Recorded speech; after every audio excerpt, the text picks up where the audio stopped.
ஐயா வாழ்க வாழ்க உன் நாமம் வாழ்க. அந்தோனி வா. ஐயா வாழ்க வாழ்க உன் நாமம் வாழ்க. ஐயா வாழ்க. கைதட்டி பாடுங்க. வாழ்க உன் நாமம் வாழ்க. ஐயா வாழ்க வாழ்க உன் நாமம் வாழ்க. கைதட்டி பாடுவோமா? சந்தோஷம் பொங்குதே சந்தோஷம் பொங்குதே சந்தோஷம் என்னில் பொங்குதே. அல்லேலூயா. இயேசு என்னை அத்தித்தார் மற்றும் என்னை மாற்றினார். சந்தோஷம் என்னில் பொங்குதே. சந்தோஷமா பாடி. சந்தோஷம் பொங்குதே சந்தோஷம் பொங்குதே சந்தோஷம். நல்லா நல்லா பாடுங்க. அல்லேலூயா. இயேசு என்னை அத்தித்தார் மற்றும் என்னை மாற்றினார். சந்தோஷம் என்னில் பொங்குதே. பொழிந்திடும் வல்லமை உன்னதத்தின் வல்லமை ஆவியின் வல்லமை அக்கினியின் வல்லமை. பொழிந்திடும் உன்னதத்தின் ஆவியின் அக்கினியின் வல்லமை. வல்லமை தேவை தேவா வல்லமை தாரும் தேவா. இன்றே தேவை தேவா இப்போ தாரும் தேவா. இன்றே தேவை தேவா இப்போ. கரமுயர்த்தி. ஐயா வாழ்க வாழ்க உன் நாமம் வாழ்க. ஐயா வாழ்க வாழ்க உன் நாமம். சொல்லுங்க ஐயா. சத்தமா சத்தமா. உன் நாமம். ஐயா வாழ்க வாழ்க உன் நாமம் வாழ்க. நல்லா பாடுவோமா? நன்றியா தூதி பாடு நம் இயேசுவை நாவாலே என்றும் பாடு. நன்றியா தூதி பாடு நம் இயேசுவை நாவாலே என்றும் பாடு. வல்லவர் நல்லவர் போதுமானவர் வார்த்தையின் உண்மையுள்ளவர். ஓ வல்லவர் நல்லவர் போதுமானவர் வார்த்தையின் உண்மையுள்ளவர். சதமா பாடுங்க. நன்றியா தூதி பாடு நம் இயேசுவை நாவாலே என்றும் பாடு. நன்றியா தூதி பாடு நம் இயேசுவை நாவாலே என்றும் பாடு. உந்தன் நாவாலே என்றும் பாடு. கரகர உயர்த்தி பாடுவோம்.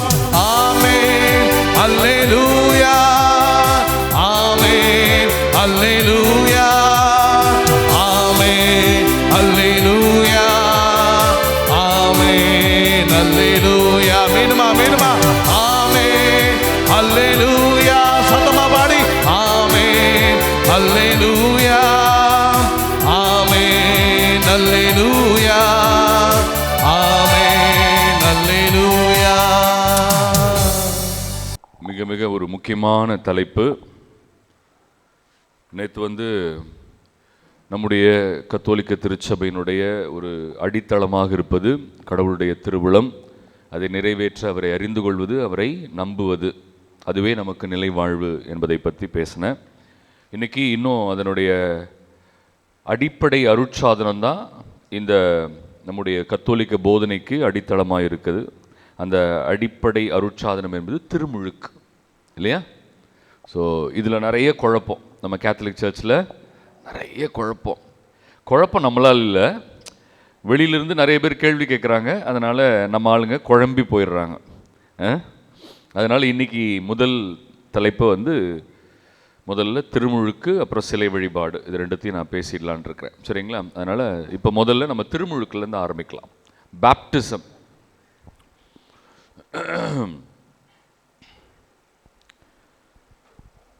நாம் திருமுழுக்கு பெறும் பொழுது இறைவனுடைய பிள்ளைகளாகிறோம், ஜென்ம பாவத்திலிருந்து கழுவப்படுகிறோம், திருச்சபையின் உறுப்பினராகிறோம். இது மூணும் உங்களுக்கு அடிப்படையாக சொல்லி கொடுத்துருப்பாங்க இல்லையா? திருமுழுக்கு பெறும் பொழுது நான் யாருடைய பிள்ளையாகிறேன்? இறைவனுடைய பிள்ளை. ரெண்டாவது, ஜென்ம பாவத்திலிருந்து கழுவப்படுகிறேன். மூணாவது, திருச்சபையினுடைய உறுப்பினராகிறேன் இல்லையா? இது மூன்றும் மிகவும் அவசியம். ஏன் திருச்சபை அப்படிங்கிறது அது ஒரு பெரிய தலைப்பு, அது தனியாக நம்ம பார்க்கலாம். அருங்குடையில் ரொம்ப டீட்டெயில்டாக அதை நான் பேசியிருந்தேன். அதுக்கு முன்னாடி திருமுழுக்கை பற்றி கொஞ்சம் அடிப்படையாக நம்ம தெரிஞ்சுக்கிட்டா நல்லது. ஞான ஸ்நானம் இல்லையா? முங்கணுமா முங்கக்கூடாதா? தெளிக்கலாமா தெளிக்கக்கூடாதா? பேய் டயலாக் மாதிரி கேட்குறோம். பேய் இருக்குதா இல்லையா அப்படிங்கிற மாதிரி. ஃபாதர் முங்கணுமா முங்கக்கூடாதா? தெளிச்சா போதுமா போதாதா அப்படின்லாம் உங்களை நிறைய பேர் கேள்வி கேட்பாங்க இல்லையா? இப்போ திருமுழுக்கு அவசியமா அப்படிங்கிறதான் கேள்வி. கத்தோலிக்க திருச்சபையினுடைய 7 அருட்சாதனங்களுடைய முதல் அருட்சாதனம் திருமுழுக்கு. அந்த அருட்சாதனத்திலிருந்து தான் மற்ற அருட்சாதனங்களை நம்ம பெறவே முடியும் இல்லையா? அது அடிப்படை அருட்சாதனமாக, அருட்சாதனங்களின் அடித்தளமாக, துவக்க அருட்சாதனமாக நம்முடைய வாழ்க்கையில் இருக்கிறது. அதனால் திருமுழுக்கை பற்றி சரியாக புரிந்து கொள்ளாதவர்கள் வெறுமனே இல்லையா கத்தோலிக்க திரு அவையையும் நம்முடைய போதனையும் புரிந்து கொள்ள முடியாது. திருமுழுக்கு ரொம்ப ரொம்ப அடிப்படை. ஏன் இது அடிப்படை அப்படிங்கிறத நம்ம பார்க்கலாம். முதல்ல யோவான் 3வது அதிகாரம் எடுத்துக்கோங்க. யோவான் 3வது அதிகாரம். நிக்கோதேமு அப்படிங்கிறவர் இயேசுகிட்ட வருவார். நிக்கோதேம் இயேசுகிட்ட வருவார். அவர் ஒரு பரிசேயர். சானட்ரீன் என்கிற ஒரு உயர்மட்ட குழுவினுடைய ஒரு உறுப்பினர். சானட்ரீன் அப்படிங்கிறது யூதர்கள் மத்தியில் இருந்த ஒரு உயர்மட்ட குழு. அந்த உயர்மட்ட குழுவுக்கு தலைமை தாங்கிறவர் தான் கயபா, தலைமை குரு இல்லைங்களா? அவங்க தான் அந்த உயர்மட்ட குழு அப்படின்னு சொல்லுவாங்க, த டாப் கவுன்சில். அந்த கவுன்சிலில் ஒரு மெம்பர் யாரு? நிக்கோதேம். அவர் இரவு நேரத்தில் வரார். யாரை சந்திக்க? அவருக்கு இயேசு செய்கிறதெல்லாம் உண்மையிலேயே இது கடவுளிடமிருந்து வந்த மாதிரி தான் இருக்குது. அவருக்கு 2 விதமான குழப்பம். இவர் உண்மையிலேயே மெஸ்ஸியாவாக இருப்பாரோ இல்லை இவர் வேற யாரோ? ஆனாலும் அவர் மனசுக்குள்ள அந்த ஒரு தாகம், ஆண்டவரை அறிந்து கொள்ள வேண்டும் என்கிற ஒரு தாகம். அவர் இயேசுவை தேடி வருகிறார். நல்லா பாருங்க, அது ரொம்ப முக்கியமான செய்தி. பரிசேயர்கள் இயேசுவை வெறுத்தார்கள். அவங்களுக்கு இயேசுவை பிடிக்கல. ஆமாம், இயேசுவனுடைய போதனை பிடிக்கல அவங்களுக்கு. ஆனால் இவர் இயேசுவை தேடி வருகிறார். நல்லா பாருங்க, அங்கேயே ஆரம்பிக்குது ஞானஸ்நானங்கிறது. இயேசுவை தேடி வருகிறார். வந்து கேட்கிறாரு, நான் விண்ணகம் செல்ல வேண்டும் என்றால் என்ன செய்ய வேண்டும்? What must I do to get to heaven? நான் விண்ணகம் செல்வதற்கு என்ன செய்யணும் இல்லையா? இயேசு ஒரு அழகான பதில் சொல்றாரு. அதுதான் இந்த திருமுழுக்கு என்பதனுடைய ஒரு அடித்தளமாய் அமைந்திருக்கிறது. இயேசு சொல்ற அந்த பதில் தான் இந்த திருமுழுக்குக்கு அடித்தளமாக இருக்கிறது. யோவான் 3:3. ஈஸியாக ஞாபகம் வச்சுக்கலாம் நீங்க. இது சாதாரண ஸ்டேட்மெண்ட் இல்லை. மறுபடியும் பிறந்தால் அன்றி எவரும் இறையாட்சியை காண இயலாது என்று சொல்லுங்க, ஃபுல்லா முடிங்க. மிக உறுதியாக சொல்றார். Unless you are born again, you will not enter heaven. பாத்தீங்களா? மறுபடியும் பிறந்தால் அன்றி நீ விண்ணரசுக்குள் நுழைய முடியாது என்பதை உறுதியாக, மிக உறுதியாக சொல்லுகிறேன். அப்ப கண்டிப்பா நம்ம மறுபடியும் பிறக்கணும். இப்போ நிக்கோதேமுங்கிறவர் நல்ல மறைநூல் அறிஞர். அவருக்கு விவிலியம் அந்த காலத்தில் அந்த எபிரேய விவிலியங்கிறது அவருக்கு தண்ணிப்பாடு, எல்லாமே தெரியும் அவருக்கு. அவர் பாருங்க, அவருக்கு இது புரியல. இயேசு சொன்னது மறுபடியும் பிறந்தால் என்கிற அந்த வார்த்தை அவருக்கு புரியல. born again ஆங்கிலத்தில். இப்போ சில பேர் போட்டுக்கிறாங்க, ஞானஸ்நானம் எடுத்த உடனே சில பேர் என்ன போட்டுக்கிறாங்கன்னா born again அப்படின்னு போட்டுக்கிறாங்க. ஆமாம் இல்லையா? நாங்கள் மறுபடியும் பிறந்துட்டோம் அப்படின்றாங்க. அப்போ ஞானஸ்நானம் எடுத்துட்டாவே ஒருத்தவங்க மறுபடியும் பிறக்க முடியுமா அப்படிங்கிறதான் கேள்வி. அது எந்த ஞானஸ்நானம், எப்படிப்பட்ட ஞானஸ்நானங்கிறத இப்போ நம்ம பார்க்க போகிறோம். ஆமாம், வாசிங்க, தொடர்ந்து வாசிங்க. இல்லையா? இது ஒரு நியாயமான கேள்வி. ஏன்னா இயேசு சொன்ன உடனே யாருக்குமே அது புரியாது தானே, யாருக்குமே புரியாது. அவர் மறுபடியும் பிறக்கணுன்றாரு. அவர் கேட்குறாரு, வயதான பிறகு எப்படி பிறக்க முடியும், எப்படி பிறக்க முடியும்? இது ஒரு நார்மலான கேள்வி. ஏன்னா அவருடைய மைண்டுக்கு இயேசு சொன்ன பதில் புரியலை. நிறைய நேரம் நமக்கு அப்படி தான் இருக்கும். நம்மளுடைய மைண்டுக்கு இயேசு சொல்கிறது புரியாது, ஏதோ ஒரு செய்தி அதுக்குள்ளே இருக்குது. அப்போ இயேசுகிட்டே கேட்குறாரு, மறுபடியும் பிறத்தல் என்றால் என்ன? எனக்கு இவ்வளோ வயசாகிடுச்சு, நான் மறுபடியும் பிறக்க முடியுமா? வாசிங்கம்மா. நகைச்சுவையாக இருக்குது இல்லையா? ஏன்பா நான் இவ்வளோ வயசாகிட்டேன், மறுபடியும் எங்கள் அம்மா வயிற்றுக்குள்ளே போயிட்டு நான் எப்படி வர முடியும்? ரொம்ப லாஜிக்கலான கொஸ்டின், சயின்டிஃபிக் கொஸ்டின், ரொம்ப sensible question. And this question needs an answer. அவர் கேட்கிற அந்த கேள்விக்கு நிச்சயமாக பதில் கொடுத்தே ஆகணும். வாசிங்கம்மா. ஆண்டவர் பாருங்களேன், அதை மறுபடியும் மறுபடியும் அழுத்துறாரு இல்லையா? தண்ணீராலும் தூய ஆவியாலும் பிறந்தால் அன்றி உட்பட இயலாது என மறுபடியும் மிக உறுதியாக சொல்லுகிறேன். தண்ணியாலும் ஆவியாலும் பிறக்கணும். அப்ப இப்போ கிளாரிஃபை பண்றாரு. என்ன கிளாரிஃபை பண்றாரு? மறுபடியும் பிறத்தல் என்றால் என்ன அப்படின்னா அந்த கேள்விக்கு பதில் என்ன? இவர் இயேசு சொல்றாரு, தண்ணீரினாலும் ஆவியினாலும் பிறப்பதுதான் மறுபடியும் பிறத்தல் ஆகும். 2 மார்க் கொஸ்டின் அது, சிம்பிளா சொல்றேன். மறுபடியும் பிறத்தல் என்றால் என்ன? 2 மார்க் கேள்வி. என்ன சொல்லணும்? தண்ணீராலும் ஆவியினாலும் பிறப்பதுதான் மறுபடியும் பிறத்தல் ஆகும். ஓகேவா? 2 மார்க் போங்க. ஓகே, இப்போ 2 மார்க் கொஸ்டின் முடிச்சு. இப்போ அடுத்த கேள்வி, தண்ணியிலையும் ஆவியிலையும் எப்படி பிறக்க முடியும்? That is quite a reasonable question again இல்லையா?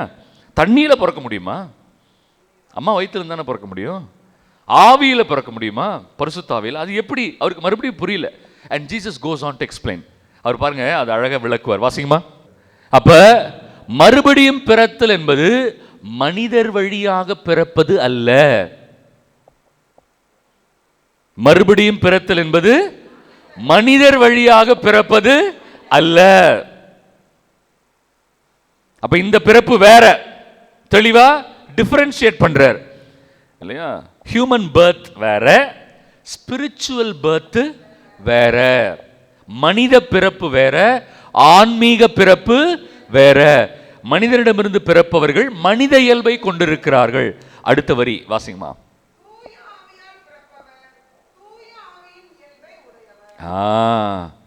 அப்ப மறுபடியும் பிறத்தல் என்றாலே என்ன இயல்பு இருக்குன்னு ஒருத்தர்கிட்ட?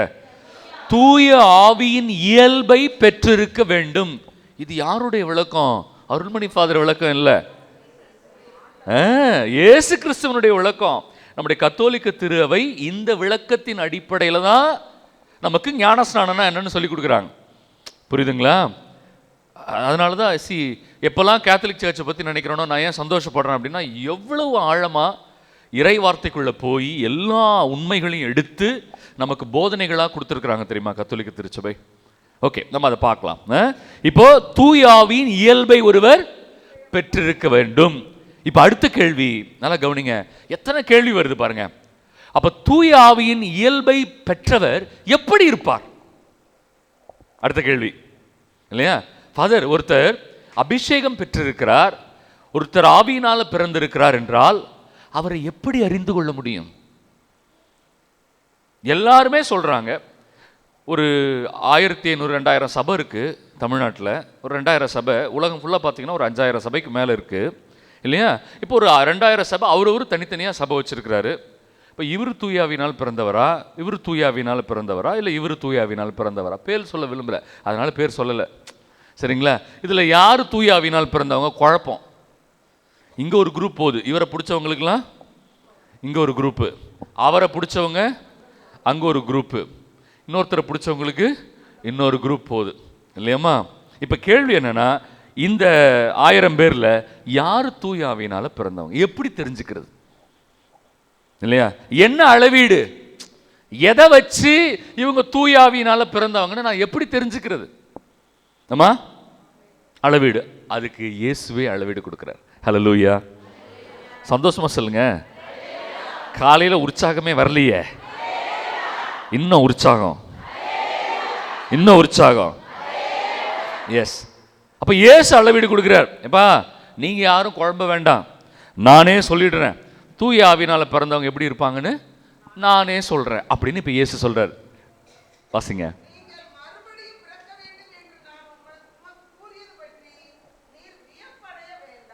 do not be surprised. வியப்படைய வேண்டாம். மறுபடியும் பிறக்கிறத பத்தி நீங்க இனிமே வியப்படையாத. இப்ப நான் உங்களுக்கு நிறைய பதில் சொல்லியிருக்கிறேன். முதல்ல விண்ணகம் செல்லணும்னா மறுபடியும் பிறக்கணும். மறுபடியும் பிறக்கிறதுனா ஆவியினால நீரினால பிறக்கணும் இல்லையா? ஆவியினால நீரினால பிறக்கிறதுனா என்ன அர்த்தம்? அது மனித பிறப்பு இல்லை, அது ஆன்மீக பிறப்பு. அப்போ ஆவியினால பிறந்தவர்கள் ஆவியின் குணங்களை கொண்டிருப்பாங்க. அப்போ ஆவியின் குணங்களை கொண்டிருக்கிறவங்க எப்படி இருப்பாங்க இல்லையா? முக்கியமான கேள்வி. ஆவியினால் பிறந்தவர்கள் எப்படி இருப்பாங்க? இப்ப இயேசு சொல்ல போறார். வாசிங்க, நல்லா கவனிக்கணும். அதனால தான் பைபிள் ஆழமா படிக்கணும்னு சொல்றது. வாசிங்கம்மா. ஒரு எக்ஸாம்பிள் கொடுக்கிறார். இயேசு என்ன பண்றாரு? ஒரு எக்ஸாம்பிள் கொடுக்கிறார். என்ன எக்ஸாம்பிள்? ஆவியினால் பிறந்தவர்கள் எப்படி இருப்பார்கள் என்று இயேசுவே கொடுக்கிறார் ஒரு எக்ஸாம்பிள். ஏன்னா எக்ஸாம்பிள் வழியா நம்ம புரிஞ்சுக்கலாம். காற்று விரும்பிய திசையில் வீசுகிறது, அதன் ஓசையும் கேட்கிறது, அதை உணரவும் முடிகிறது. கரெக்டாமா? உணர முடியுதா? தலையாட மாட்டேங்குது சில பேருக்கு. உணர முடியுதா? ஓசையும் கேட்குதா? ஓகே.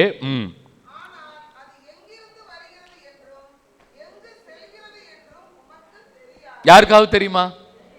எங்கிருந்து வருது, எங்கிருந்து போகுது, எந்த பக்கம் போகுது, யாருக்குமே தெரியாது. ஆனா காத்து இருக்கு, உணர முடியுது இல்லம்மா? உணர முடியுது. ஆனா எங்கிருந்து வருதுன்னு தெரியல. யாராவது இருக்கிறீங்களா? தெரிஞ்சவங்க இருக்கிறீங்களா? தெரிஞ்சவங்க இருந்தீங்கன்னா சொல்லிடுங்க. எனக்கு எக்ஸாக்டா தெரியும் ஃபாதர், இப்ப அந்த காத்து எங்கிருந்து வருதுன்னு எனக்கு அப்படி யாராவது எக்ஸாக்ட் இல்லையா? ஸோ என்ன பண்ணியிருந்தாலும் தெரியவே தெரியாது, எங்க போகுதுன்னு தெரியாது. ஆனா உணர முடியுது, எனக்கு தெரியும் காத்து இருக்குன்னு. வாசிங்க. யாருக்கு இது பொருந்தும்? பிறந்தவர்களுக்கு, ஆவியினால் பிறந்தவர்களுக்கு இது பொருந்தும். இப்ப நான் அதை அப்ளை பண்றேன் பாருங்க. ஆவியினால் பிறந்தவர்கள் எங்கிருந்து வருகிறார்கள் என்றோ எங்கு செல்கிறார்கள் என்று யாருக்கும் தெரியாது. ஆனால் அவர்களுடைய செயல்பாடுகள் மற்றவருக்கு பலனளிக்கும். ஆனால் அவர்கள் தங்களை குறித்து தம்பட்டம் அடிக்க மாட்டார்கள். ஹல்லேலூயா, ஹல்லேலூயா. அவங்க யாருன்னெல்லாம் வெளிப்படையா தெரியாது. அவங்களும் நான் ஆவியினால பிறந்தவங்கன்னு சொல்லிக்கவே. Let's catch the point. பார்த்தீங்களா? அவங்க என்ன பண்ண மாட்டாங்க, நான் அபிஷேகம் பெற்றவன், நான் மறுபடியும் பிறந்தவன் அவங்க என்ன பண்ண மாட்டாங்க வெளியில. கேர்ஃபுல்லா கவனிக்கணும். இப்போ அந்நிய பாஷை பேசுறாங்களே, என்ன சொல்ல வராங்க வெளியில? என்கிட்ட யார் இருக்கிறா? கவனிச்சிங்களா? என்கிட்ட யார் இருக்கிறா அப்படின்னு யார் சொல்ல விரும்புகிறா? அவரே சொல்ல விரும்புகிறார். அதனால தான் அந்நிய பாஷை பேசுகிற வரத்தை பொதுவில் பேசாதீங்கன்னு யார் சொன்னா? பவுல் சொல்லிட்டு போயிட்டார். பொதுவில் பேசினா அது தம்பட்டம் அடிக்கிற மாதிரி ஆகிடும். நீ தனி ஜபத்தில் ஜபிச்சுக்கோ. அதை நீ என்ன பண்ணாத, பொதுவிலையும் சபையிலையும் பேசாதேன்னு போட்டிருக்கு பைபிள்ல. பொதுவிலையும் சபையிலையும் பேசாத. ஏன்? நீ என்ன பண்ற? உன்னை அறியாமையே தம்பட்டம் அடிக்கிற. என்கிட்ட யார் இருக்கிறாங்கன்னு. இயேசு என்ன சொல்றாரு? ஆவியினால் பிறந்தவர்கள் காத்து மாதிரி இருப்பாங்க. அவர்களால் நலன் இருக்கும், நன்மை இருக்கும். ஆனா அவர்கள் தற்பெருமை கொள்ளவோ தங்களை குறித்த தம்பட்டமோ அடிக்க மாட்டார்கள். அப்ப மறுபடியும் பிறத்தல் என்பது ஆவியின் நற்குணங்களை பெற்றுக்கொள்வது இல்லையா? ஆவியின் இயல்பை பெற்று கடவுளுடைய பணிகளை, கடவுள் விரும்புகிற நன்மைகளை இந்த உலகத்தில் செய்வார்கள். ஆனால் தங்களை குறித்து அவர்கள் தற்பெருமை கொள்ளவோ தங்களை குறித்து வெளிப்படையாக தான் இப்படி தான் அப்படி என்று பேசவோ மாட்டார்கள். ஹல்லேலூயா, ஹல்லேலூயா.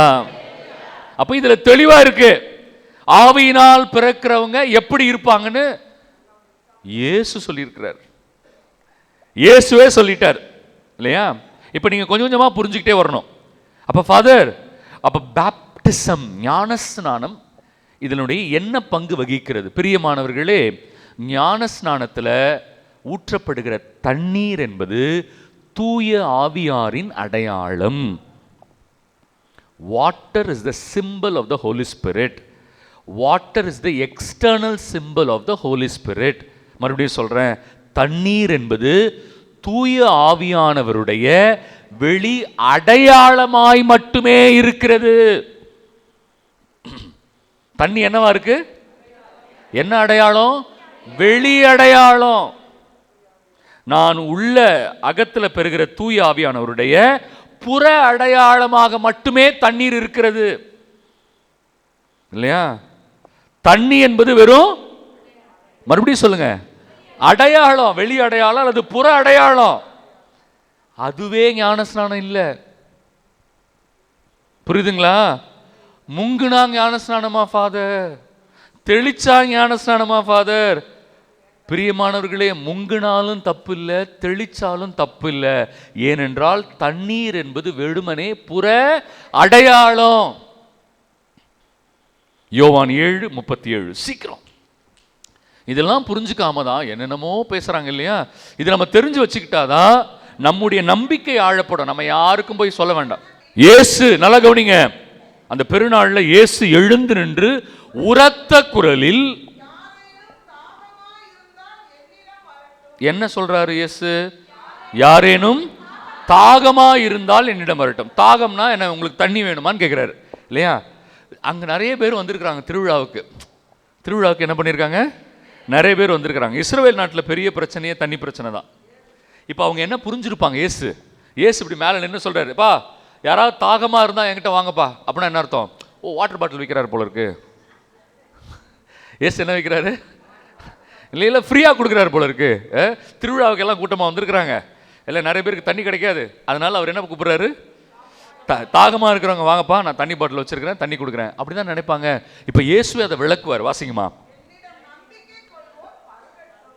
எக்ஸாக்ட்லி. கை தட்ட மாட்டீங்களா ஒரு வாட்டி? நல்லா கை தட்டுங்க. என்னிடம் நம்பிக்கை கொள்பவர் அந்த தண்ணீரை, நம்பிக்கை கொள்பவர் பருகுகிற தண்ணீரா? அது என்ன தண்ணி அது? சமாரியா பெண்ணுக்கும் புரியல. சமாரியா பொண்ணுக்கிட்டையும் கேட்பார் அதே கேள்விமா, தண்ணி கொடுமா. நீ யூதராச்சே, என்கிட்ட எப்படி தண்ணி கேட்குற? உடனே இவர் சொல்லுவார், நீ என்கிட்ட கேளு, நான் உனக்கு தண்ணி கொடுப்பேன். ஐயா, நீங்கள் தானே முதல்ல கேட்டீங்க தண்ணி, இப்போ உங்ககிட்ட கேட்கணுன்றீங்க. நீங்கள் எங்கேருந்து கொடுப்பீங்க? கையில் கயிறும் இல்லை, வாளியும் இல்லை, கிணறும் ஆழமாக இருக்குது, நீங்கள் எங்கேருந்து கொடுப்பீங்க? அவர் சொல்லுவார், நான் கொடுக்குற தண்ணீர் வாழ்வு தருகிற தண்ணீர். என்ன தண்ணீர்? என்ன தண்ணீர்? கவனிங்க அந்த வார்த்தை. என்ன தண்ணீர்? அதை குடிப்பவருக்குள் சென்று அது பொங்கி எழும் ஊற்றாக மாறும். அவர் வயிற்றுக்குள்ள போன உடனே அந்த தண்ணி என்னவா மாறும்? ஊற்றாக மாறுமா. எங்க ஊர்ல அதுக்கு பேர் வாந்தி. வயிற்றுக்குள்ள போனதுக்கு அப்புறம் பொங்கனா அதுக்கு பேர் என்னம்மா? எல்லா ஊர்லயும் தான். ஆமா, எல்லா ஊர்லயும் வாந்தி தானம்மா. தேங்க்யூமா, மிக்க நன்றி. இல்லையா? அப்ப வயிற்றுக்குள்ள போய் அந்த தண்ணி பொங்கினா அதுக்கு பேர் வாந்தி. அவர் சொல்றாரு, நான் கொடுக்கிற தண்ணீரை குடிப்பவருடைய வயிற்றுக்குள் போய் அது பொங்கி எழும் ஊற்றாக மாறும். இல்லையா? அவருக்கு என்றுமே தாகம் இருக்காது.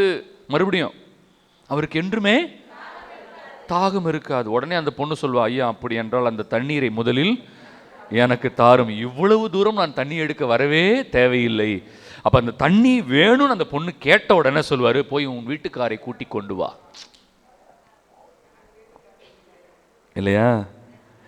வீட்டுக்காரர் இல்லை, அவ சொல்லுவா. அப்புறம் இயேசு சொல்வாரு, ஆமா உனக்கு கணவர் இல்லை என்பது சரி. அது அந்த பெண்ணுக்கு உண்மையாவே கல்யாணம் ஆகல. அவர் கணவர்னு சொன்னது இன்னொன்று, தெய்வத்தை சொல்றாரு. நீ 5 தெய்வங்களை வழிபட்டாய், அதுதான் 5 கணவன். இல்லையா? அது அரசர்கள் புத்தகத்தில் இருக்கும். 1 அரசர்கள் 17 நினைக்கிறேன். இல்லையா? அரசர்கள் புத்தகத்தில் இருக்கும் அந்த 5 கணவர்கள். நான் அப்புறமா அதை உங்களுக்கு எக்ஸ்பிளைன் பண்ணுறேன். அந்த 5 கணவர்கள்னா 5 தெய்வங்களை வழிபட்ட. இப்போ நீ வழிபடுற தெய்வமோ உன்னுடைய கணவன் அல்ல, உன்னுடைய தெய்வம் அல்ல. அதனால தான் அந்த பொண்ணு சொல்வா, ஐயா எங்கள் முன்னோர்கள் இந்த மலையில் எங்களை வழிபட சொன்னார்கள், நீங்களோ எங்களை எருசலேமில் வழிபட சொல்கிறீர்கள். அப்போ இயேசு சொல்வார், அம்மா உண்மை சொல்லுகிறேன், இனிமேல் இந்த மலையிலும் அல்ல அந்த மலையிலும் அல்ல, கடவுளை வழிபடுபவர்கள் ஆவியிலும் உண்மையிலும் வழிபடுவார்கள். கைகளை தட்டி நன்றி சொல்லுங்க. அப்ப இயேசு அங்க தண்ணீர் அப்படின்னு பேசும்போதும் மறுபடியும் யோவான் 7:37 வாங்க. இயேசு எழுந்து நின்று உரத்த குரலில் வாங்க. அப்புறம் நம்பிக்கை கொள்பவர்கள் மட்டுமே பருகக்கூடிய ஒரு தண்ணீர். வாசிங்க. மறுபடியும் என்ன தண்ணீர் சொல்றாரு? வாழ்வு தருகிற தண்ணீர் ஆராய் பெருக்கெடுத்து ஓடும். அப்ப இயேசு சொல்றாரு, ஒருத்தர் தண்ணீரினாலும் ஆவியினாலும் பிறக்கணும் அப்படின்னு சொல்லும்போது அவர் சொல்றது பரிசுத்த ஆவி மட்டும்தான். ஆனால் தண்ணீர் என்பது புற அடையாளம். ஓகேவா? ஒருத்தர் முங்கிறதுனாலேயே அவன் ரட்சிக்கப்படுவது கிடையாது. இப்போ தலையில் தண்ணி தெளிச்சிட்டாங்க, நமக்கு 3 வாட்டி தண்ணி ஊற்றிட்டாங்க, அது மட்டுமே போதுமா? போதாது. அது கடவுளுடைய மற்ற அருட்சாதனங்களையும் திருச்சபையின் மற்ற ஆசீர்வாதங்களையும் இயேசுவினுடைய அபிஷேகத்தையும் பெறுவதற்கான முதல் படி நிலை. நீ உள்ள என்ட்ராவற இல்லையா? அவ்வளோதான் ஒழிய நான் அதை பெற்றதுனாலேயே எனக்கு ரட்சிப்பு உண்டு அப்படின்னு சொல்றது மிக மிக தவறு, மிக மிக தவறு. ஏனென்றால் இயேசு எல்லாருக்கும் அதிகாரம் கொடுக்கிறார், யூதாஸுக்கும் அதிகாரம் கொடுக்கிறார். 12 சீடர்களுக்கு ஆண்டவர் அதிகாரம் கொடுக்கிறார்ல, நீங்கள் எல்லா இடத்துக்கும் சென்று பேய்களை ஓட்டவும் நோய்களை சுகமாக்கவும் நான் உங்களுக்கு அதிகாரம் தருகிறேன். இயேசு கொடுத்தாரா? அந்த 12 பேர்ல ஒருத்தன் யாரு? அப்ப யூதாஸுக்கு ஆண்டவர் என்ன கொடுத்தாரு? அதிகாரம் கொடுத்தாரு. பேய் ஓட்டவும் நோய்களை சுகமாக்கவும் அதிகாரம் யாருக்கு கொடுத்தாரு? யூதாஸுக்கும் கொடுத்தாரு. யூதாஸ் துரோகியா மாறினானா இல்லையா? அப்போ ஒருத்தன் அபிஷேகம் பெற்றதுனாலேயே கடைசி வரைக்கும் இயேசுவனுடைய சீடனா இருக்கிறான் அப்படிங்கிறது உண்மை இல்லை. அபிஷேகம் பெற்ற பிறகு கூட ஒரு சிலர் யூதாஸாக மாற முடியும். பார்த்தீங்களா? அப்ப பிரியமானவர்களே, ஒருத்தர் திருமுழுக்கு பெற்று விட்டதாலேயே அவர் ரட்சிக்கப்பட்டு விட்டார் அப்படின்னு சொல்றது முழுக்க போய். பெரிய பூசணிக்காய ஒரு தட்டு சோத்துல மறைக்கிறதுக்கு சமம். குண்டால மறைக்கலாம், ஒரு தட்டு சோத்துல மறைக்கிறதுக்கு சமம். அந்த மாதிரி தான் இன்னைக்கு போய் சொல்றாங்க. அப்ப மக்கள்கிட்ட சொல்லி ஏமாத்துறாங்க இல்லையா? நீங்க முழுக்க ஞானஸ்நானம் வாங்கல, அதனால நீங்க ரட்சிக்கப்படலைன்றாங்க. நம்ம மக்கள் ஆமாண்டி எங்க சாமியார்களுக்கு ஒண்ணுமே தெரியல. அப்ப பாருங்க, பைபிள் ரொம்ப தெளிவா இருக்கு. நீர் என்பது புற அடையாளம். இது வரைக்கும் எல்லாருக்கும் புரிஞ்சிருச்சா? இப்போ ஃபாதர் முங்கலாமா உங்க கூடாதா? ஃபாதர் தலையில ஊத்தலாமா ஊத்தக்கூடாதா அப்படின்னு மறுபடியும் கேட்பாங்க. ஏன்னா அவங்களுக்கு புரியல, இது ஒரு பொருட்டு கிடையாது, அது வெறும் அடையாளம் தான். ஆனாலும் டிடாக்கே அப்படின்னு ஒரு எழுத்து இருக்கு. டிடாக்கே நீங்க போய் கூகுள் பண்ணி பார்க்கலாம். டிடாக்கே இது 1ஆம் நூற்றாண்டில் எழுதப்பட்ட அப்போஸ்தலர்களுடைய போதனை. 1ஆம் நூற்றாண்டில் எழுதப்பட்ட அப்போஸ்தலர்களுடைய போதனை. நீங்க யார் வேணாலும் பார்க்கலாம். இது அவைலபிள் ஆன்லைன் இல்லையா? அதை அவங்க டிரான்ஸ்லேட் பண்ணி வச்சிருக்கிறாங்க. அதனுடைய ஒரிஜினல் மேனுஸ்கிரிப்ட் நம்ம கிட்ட தான் இருக்கு, கேத்தலிக் சர்ச் கிட்ட இருக்கு இல்லையா? அதை வச்சு தான் நம்ம சொல்றோம். அதில் என்ன எழுதியிருக்கிறாங்க? அது அப்போஸ்தலர்களுடைய போதனை. அதில் எழுதியிருக்கிறாங்க, ஓடுகிற நீரில் சென்று திருமுழுக்கு கொடுக்கலாம். ஒருவேளை ஓடுகிற நீர்னா எனது நதி, ரிவர், ஆறு, அதில் நீங்கள் கொடுக்கலாம். ஒருவேளை ஓடுகிற நதி இல்லையா, தேங்கி இருக்கிற ஒரு குளமாக இருக்கலாம், குளத்தில் ஞானஸ்நானம் கொடுக்கலாம். ஒருவேளை குளமும் இல்லை உங்கள் ஏரியாவில், அப்போ அவர் என்ன சொல்கிறாரு? அதில் போட்டிருக்கு, நீங்கள் தண்ணீரை எடுத்து ஒருவர் தலையில் 3 முறை ஊற்றலாம். ஹல்லேலூயா, ஹல்லேலூயா. எழுதப்பட்ட ஆண்டு 1ஆம் நூற்றாண்டு. அப்போஸ்தலர்கள் உயிரோடு இருந்த பொழுது அப்போஸ்தலர்களே இவர்களுக்கு சொன்ன ஒரு செய்தி. பார்த்தீங்களா? அந்த காலத்திலே சொல்லியிருக்காங்க, இப்படியும் கொடுக்கலாம் அப்படியும் கொடுக்கலாம். அதனால கேத்தலிக் சர்ச்சில் 2 விதமாக திருமுழுக்கு கொடுக்குறோம். நம்ம முழுக்கு ஞானஸ்நானமும் கொடுக்குறோம், தண்ணியை ஊற்றியும் ஞானஸ்நானம் கொடுக்குறோம். அதுக்கு ரெஃபரன்ஸ் வேணும்னா நீங்கள் நேராக போய் do Catholic churches give baptism by immersion, முழுக்கு ஞானஸ்நானம் கேத்தலிக் சர்ச்சில் கொடுக்குறாங்களான்னு போய் பார்த்தீங்கன்னா கொடுக்குறோம். சில இடங்களில் கொடுக்குறாங்க. தண்ணி இல்லாத இடத்துல என்ன பண்ணுறோம்? சர்ச்சுக்குள்ளே கொடுக்கறதுனால என்ன பண்ணுறாங்க? ஆமாம், தண்ணியை மொண்டு தலையில் ஊற்றுறாங்க. அதனால் தண்ணி வெறும் புற அடையாளம் தானே ஒழிய அவர் பெறுகிற ஆவி ரொம்ப முக்கியம். இப்போ அடுத்த கேள்வி வந்துடும், ஃபாதர் குழந்தைங்களுக்கு கொடுக்கலாமா? ஃபாதர் பெரியவங்களுக்கு தானே கொடுக்கணும், இயேசுவை நம்பி ஏற்றுக்கொள்பவர்களுக்கு தானே கொடுக்கணும் இல்லையா? அப்படி கொடுத்தா தானே அது ஞானஸ்நானம். இயேசுவை நம்பாமையே குழந்தைங்களுக்கு கொடுக்குறாங்களே, இது எவ்வளவு தவறானது அப்படின்னா, இதையும் அப்போஸ்தலர்களை எழுதி வச்சிருக்கிறாங்க. தாராளமாக குழந்தைங்களுக்கு கொடுக்கலாம். அது பைபிளில் இருக்கான்னு கேட்பாங்க. உங்களை என்ன கேட்பாங்க? பைபிளில் இருக்கு. ஹல்லேலூயா, ஹல்லேலூயா. இப்போ அதை தான் நான் சொல்ல போகிறேன். எடுக்கிறீங்களா? திருத்துதர் பணி 10 வசனம் 48. வேகமாக எடுங்க, நிறைய வசனங்கள் கொடுக்கணும். ஏன்னா திருமுழுக்கு நமக்கு தெரிஞ்சிருச்சுன்னா மற்ற செய்திகள் நமக்கு புரியும். இப்போ தண்ணி ஆவி ரெண்டு இருக்கா? இப்போ இந்த தண்ணீர் ஆவியும் யாருக்கு கொடுத்தாங்கன்னா கொர்நேலியுவுக்கும் கொர்நேலியு வீட்டை சார்ந்த அனைவருக்கும். உட்காருங்க. யாருக்கு கொடுத்தாங்கம்மா? கொர்நேலியுவுக்கும் கொர்நேலியுவின் வீட்டை சார்ந்த அனைவருக்கும். கொர்நேலியுவின் பொருட்டு அவர்களுடைய மொத்த வீட்டு உறுப்பினர்களும் திருமுழுக்கு பெற்றார்கள். மொத்த வீடுனா யாருமா? மனைவி, பிள்ளைங்க. கரெக்டாமா? மொத்த குடும்பமும் யாரெல்லாம் இருக்கும் அதில்? மனைவி, பிள்ளைங்க, அவங்க அப்பா அம்மா, தாத்தா பாட்டி, சொந்தக்காரங்க இல்லையா? யார் பொருட்டு எல்லாரும் ஞானஸ்நானம் வாங்கினாங்க? ஒரே ஒருத்தர். யாரு? சத்தமா சொல்லுங்களேம்மா. கொர்நேலியுவின் பொருட்டு மொத்த குடும்பமும் திருமுழுக்கு வாங்கினார்கள். அது எப்படி வாங்க முடியும்? கொர்நேலியு மட்டும்தானே வாங்கியிருக்கணும். கொர்நேலியு தான் நம்பினாரு. ஆனால் அவர் பொருட்டு அவங்க குழந்தைங்களும் ஞானஸ்நானம் பெற்றார்கள். ஏன்னா மொத்த வீடுன்னு போட்டிருக்கு இல்லையா?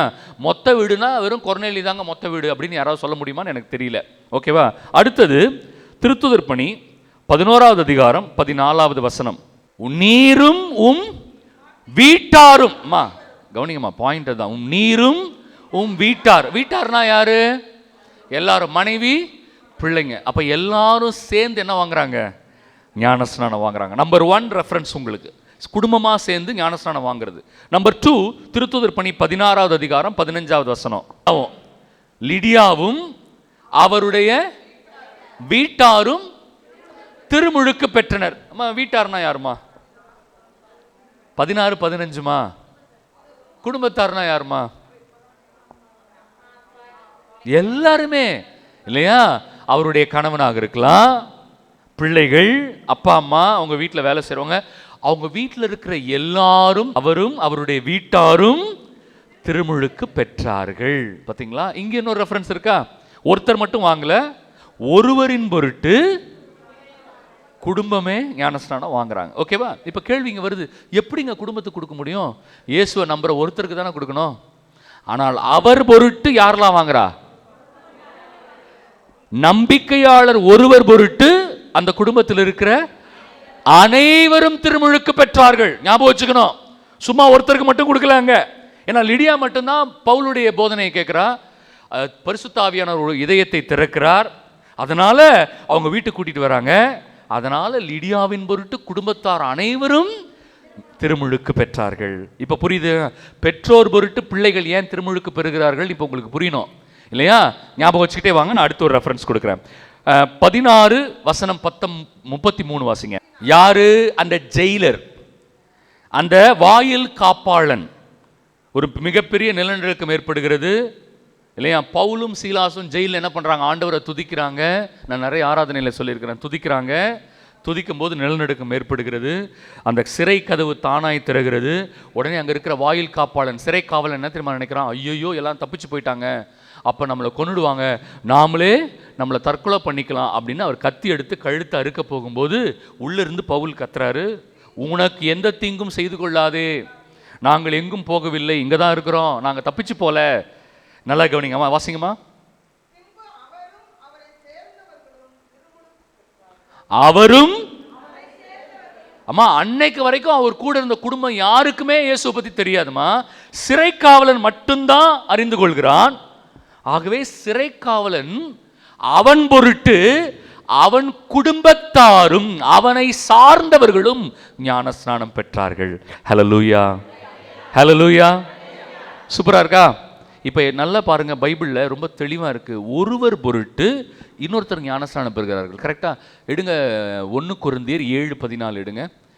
ஒருவர் பொருட்டு இன்னொருத்தர் ஞானஸ்நானம் வாங்குறதை நம்ம இப்போ பார்க்க போறோம். 1 கொரிந்தியர் 7:14. நம்பிக்கை கொள்ளாத கணவர் நம்பிக்கை கொண்ட தன் மனைவியால் தூயவராகிறார். பார்த்தீங்களா? பெற்றோரின் பொருட்டு பிள்ளைகள் தூய்மை உள்ளவர்களாக இருக்கிறார்கள். நம்பிக்கை கொண்ட கணவனால் நம்பிக்கை இல்லாத மனைவி தூய்மையாவது போல, நம்பிக்கை கொண்ட மனைவியால் நம்பிக்கை இல்லாத கணவன் தூய்மையாவது போல, நம்பிக்கை கொண்ட பெற்றோர்களால் பிள்ளைகள் தூய்மையாகிறார்கள். இல்லை என்றால் அவர்கள் தூய்மையாக இருக்க முடியாதே. யாரு சொல்றா இந்த ஆர்குமெண்ட்டை? ஐயா உட்காருங்க. பவுல் சொல்றாரு. அப்ப நம்பிக்கை கொண்ட பெற்றோர்களால் யாரு பரிசுத்தம் அடைகிறார்கள்? அவருடைய பிள்ளைகள் பரிசுத்தம் அடைகிறார்கள். ஆகவேதான் பிள்ளைகளுக்கு திருமுழுக்கு கொடுக்கிற பழக்கம் திருத்துதர் பணி காலத்திலிருந்தே ஒருவர் பொருட்டு அவரை சார்ந்தவர்களும் திருமுழுக்கு பெற்றார்கள். ஹல்லேலூயா. இனிமே நீங்க அந்த கேள்விக்கு குழம்பவே கூடாது. எப்படிங்க கொடுக்கலாம்னா கொடுக்கலாங்க, பைபிள்ல போட்டிருக்கு. ஒருவர் பொருட்டு அவரை சார்ந்தவர்கள் திருமுழுக்கு பெற முடியும் அப்படின்னு பைபிள்ல தெளிவா போட்டிருக்கு. ஓகேவா? இப்ப அடுத்த கேள்வி, ஃபாதர் அது எப்படி அவங்க நம்பிக்கை அறிக்கையிடாம திருமுழுக்கு பெற முடியுமானா முடியும். ஏன் தெரியுமா? இறந்தவர்களுக்காகவே இவங்க திருமுழுக்கு பெற்றாங்க. இறந்து போனவர்களுக்கு பதிலாக உயிரோடு இருந்தவர்கள் திருமுழுக்கு பெற்றார்கள். சூப்பரா இருக்குல்ல? 1 கொரிந்தியர் 15:29. கவனிச்சிங்களா? யாருக்காக பெற்றார்கள்? உயிரோடு இருக்கிறவங்க இல்ல, அவங்க இறந்து போயிட்டாங்க, நம்பிக்கை இல்லாம இறந்து போயிட்டாங்க. அவர்களுக்கு பதிலாக உயிரோடு இருந்தவர்கள் திருமுழுக்கு பெற்றார்கள். வாசிங்கம்மா. ஏன் அப்படி செய்கிறார்கள்?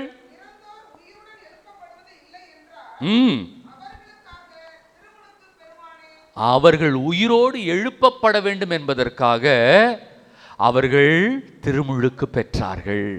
பார்த்தீங்களா? இதுல praying for the dead வந்துரும். இறந்தவர்களுக்காக ஜெபிக்க கூடாதுன்னு சொல்லுவாங்க. ஆனா இங்க பார்த்தீங்களா, இறந்தவ மக்களுக்காக அவங்க திருமுழுக்கே பெற்றிருக்கிறாங்க. அவங்க உயிரோடு எழுப்பப்பட வேண்டும். ஐயோ, நான் ரொம்ப நேசிச்ச என்னுடைய தாய், நான் ரொம்ப நேசிச்ச என்னுடைய தந்தை இறந்துட்டாங்க, அவங்க ஆண்டவரே அவங்க பாவத்தில் இறந்துட்டாங்க, அவங்கள நீங்க மன்னிச்சு உயிரோடு எழுப்பணும், அதனால அவங்களுக்கு பதிலாக நான் ஞானஸ்நானம் வாங்கிக்கிறேன் அப்படின்னு அந்த காலத்துல இறந்தவர்களுக்கு பதிலாக திருமுழுக்கு பெற்றிருக்கிறார்கள். என்னமா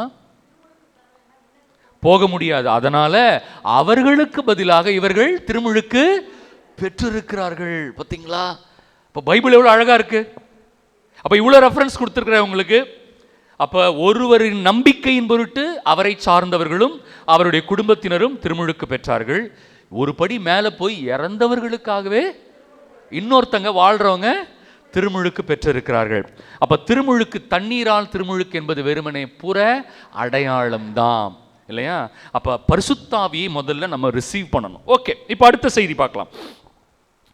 லூக்கா 9:46. வேகமா எடுத்தீங்கன்னா நிறைய பார்க்கலாம். ஒரு சிறு பிள்ளை எடுத்து தம் அருகில் நிறுத்தி, இச்சிறு பிள்ளையை என் பெயரால் ஏற்றுக்கொள்பவர்கள். ஓகே, அது மட்டும் இல்ல, திருத்துதர் பணி 2 எடுத்துக்கோங்க. 2:38-39 வசனம் எடுத்துக்கோங்க. திருத்துதர் பணி 2:38-39. இயேசு கிறிஸ்துவின் பெயரால் நீங்கள் திருமுழுக்கு பெறுங்கள். அப்புறம் அப்பொழுது தூய ஆவியின் கொடையாக பெறுவீர்கள்.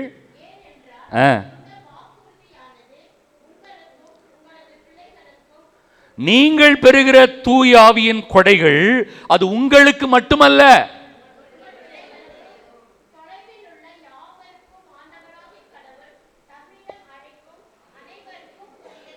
பார்த்தீங்களா? நான் கொடுக்கிற இந்த கிஃப்ட் இருக்குல்ல, இந்த ப்ராமிஸ், இந்த வாக்குறுதி, பிரியமானவர்களே, அது உங்களுக்கு மட்டும் இல்லை, உங்க பிள்ளைகளுக்கும் உரியது. ஹல்லேலூயா, ஹல்லேலூயா. நான் பெறுகிற அந்த ஆவியின் அபிஷேகம் யாருக்கும் உரியது? என் பிள்ளைகளுக்கும் உரியது இல்லையா? இனிமே உங்களுக்கு இவ்வளோ வசனம் ரெஃபரன்ஸ் இருக்கு. ஏன் பிள்ளைங்களுக்கு கொடுக்குறோம்? இனிமே கரெக்டாக நீங்கள் சொல்லணும் இல்லையா? ஒருவரின் நம்பிக்கையின் பொருட்டு அவரை சார்ந்தவர்களும் திருமுழுக்கு பெறலாம். 2வது, ஒருவரின் நம்பிக்கை இன்னொருவருடைய நம்பிக்கை இல்லாதவர்களை புனிதப்படுத்தும். 1 கொரிந்தியர் 7:14. 3வது, இறந்தவர்களுக்காக பதிலாக கூட பைபிளில் திருமுழுக்கு எடுத்திருக்கிறாங்க. ஆகவே திருமுழுக்கு மிக மிக அவசியம். ஆனால் அதை குழந்தைகளுக்கும் நிச்சயமாய் கொடுக்கலாம். ஏனென்றால் அது பெற்றோருக்கு மட்டும் கொடுத்த வாக்குறுதி அல்ல, குழந்தைகளுக்கும் கொடுக்கப்பட்ட வாக்குறுதி. கைகளை தட்டி ஒரு வாட்டி ஆண்டவர் நன்றி சொல்லிடுங்க. நல்லா கை தட்டுங்க.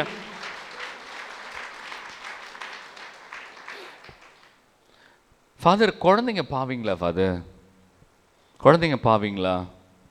திருத்துதர் பணி 22:16. சீக்கிரம் எடுங்க. பாவங்களிலிருந்து கழுவப்படுவதற்காகத்தான் திருமுழுக்கு இல்லைங்களா? அடுத்தது ஒன்று வாசிங்க. உரோமையர் 3:23. எல்லாருக்கும் தெரிஞ்ச வசனம், இது ரொம்ப ஃபேமஸான வசனம். உரோமையர் 3:23. எல்லாருமே அதில் குழந்தைங்களும் இன்க்ளூடட். அதில் குழந்தைங்களும் இருக்கிறாங்க. எல்லாருமே பாவம் செய்திருக்கிறார்கள் இல்லை. எப்படி ஃபாதர் குழந்தைங்க? ஏன்னா அது ஜென்ம பாவம் அவர்கள் மீது பற்றி கொண்டிருப்பதனால அதை சொல்கிறாங்க. அடுத்தது திருப்பாடல் 51:5. பாவத்தோடே என் வாழ்க்கையை நான் தொடங்கினேன். ஒரு குழந்தையா இருக்கும் போதே நான் எப்படி தொடங்கினேன்? பாவத்தோடு தொடங்கினேன்.